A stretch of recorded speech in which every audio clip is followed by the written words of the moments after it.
Selamat datang kembali di channel Viral Sosmed, di ruang perenungan mendalam kita.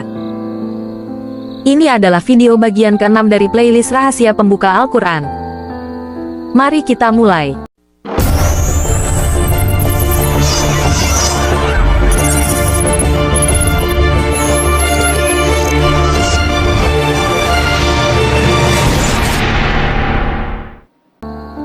Sering kali kita membaca surah Al-Fatihah setiap salat, berulang-ulang, mungkin tanpa benar-benar meresapi. Kita menganggapnya hanya sebagai rukun. Tapi tahukah Anda, 7 ayat ini, induk Al-Quran, adalah cetak biru paling esensial dalam hidup kita. Ia bukan sekadar bacaan, melainkan peta perjalanan jiwa yang mendaki, mencapai kesempurnaan, dan kemudian turun kembali. Ini adalah perenungan terakhir kita, puncak dari pendalaman Al-Fatihah. Dan intinya sesederhana ini, kita hadir untuk sempurna dan menyempurnakan. Part 1. Misteri sempurna dan menyempurnakan. Apa maksudnya? Dalam tradisi spiritual, kita dipanggil untuk menjadi insan kamil, manusia yang sempurna, yang telah mencapai kesadaran tertinggi, yang telah mengenali Tuhannya dan dirinya yang sejati. Ini adalah kesempurnaan pribadi. Tapi tunggu dulu, tidak semua yang sempurna bisa menyempurnakan mukamil. Tugas mulia sejati adalah ketika kita yang sudah mencapai puncak kamil kemudian bersedia turun kembali. Membawa bekal kesadaran itu untuk membantu orang lain mendaki. Inilah esensi insan kamil mukamil. Ini adalah tugas kenabian, tugas kekhalifahan, dan ini adalah tujuan utama mengapa Al-Fatihah diturunkan sebagai sebuah rangkaian. Part 2. Perjalanan menuju puncak melepas si aku kecil. Al-Fatihah adalah sebuah safar perjalanan. Kita analogikan ia sebagai mendaki gunung, perjalanan menuju Tuhan, suluk. Ayat 1-4, Talk About God. Ketika kita memulai dengan Bismillahirrahmanirrahim hingga Maliki Yaumiddin, kita masih berbicara tentang Tuhan. Kita masih di kaki gunung, di starting point. Kenapa? Karena di sini masih ada jarak. Kita berkata, atas namanya, atau dialah yang. Ini menandakan masih adanya aku yang memisahkan diri dari engkau. Jarak ini bukanlah jarak fisik, ia adalah jarak kesadaran. Tuhan berfirman, aku lebih dekat dari urat lehermu, tapi kita justru merasakan jauh karena hadirnya si aku kecil, identitas, ego, psychological self.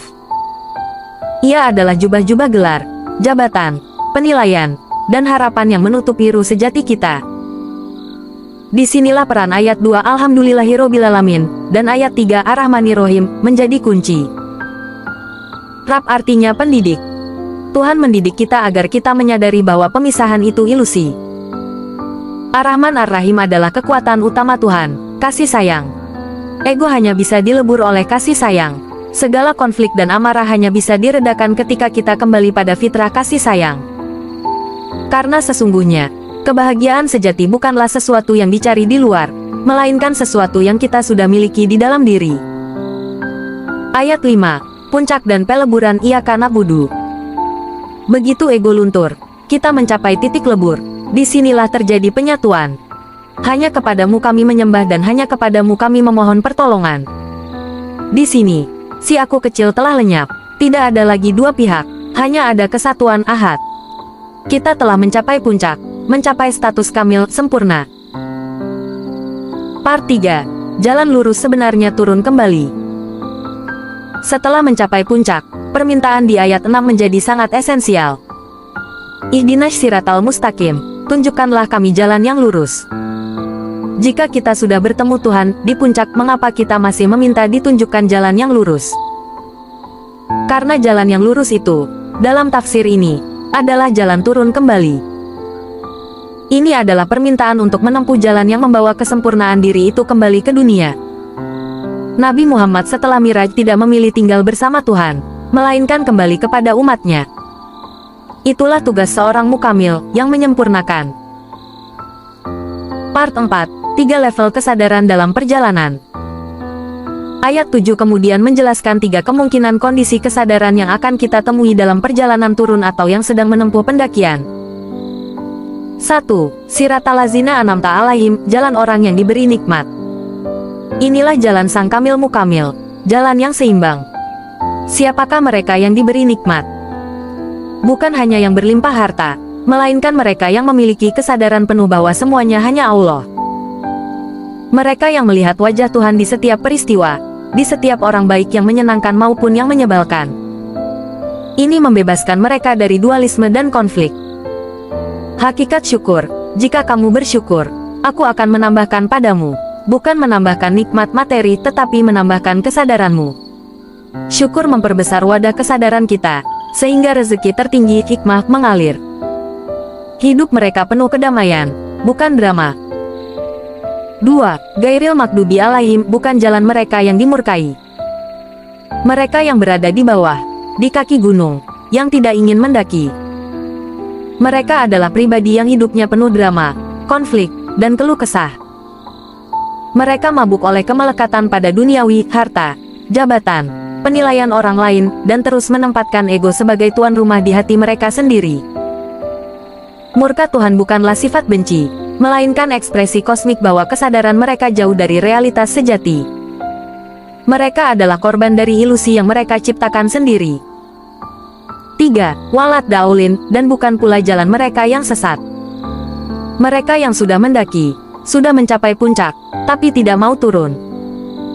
Mereka terjebak dalam mabuk ketuhanan atau spiritual arrogance, merasa diri paling benar atau paling sadar. Tetapi lupa bahwa tugas sejati adalah berbagi kesempurnaan itu kembali ke dunia.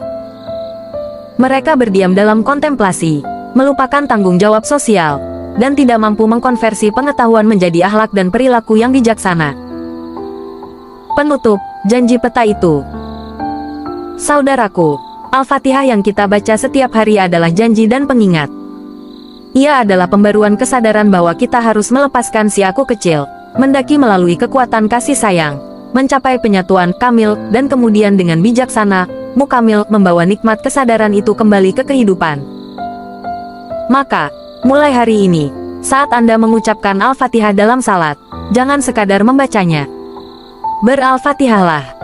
Sadari posisi Anda, sadari jarak Anda, dan mintalah bimbingan untuk tetap berada di jalan nikmat, jalan mereka yang bersyukur, yang melihat Allah di mana-mana, dan yang membawa cahaya itu untuk menyempurnakan dunia.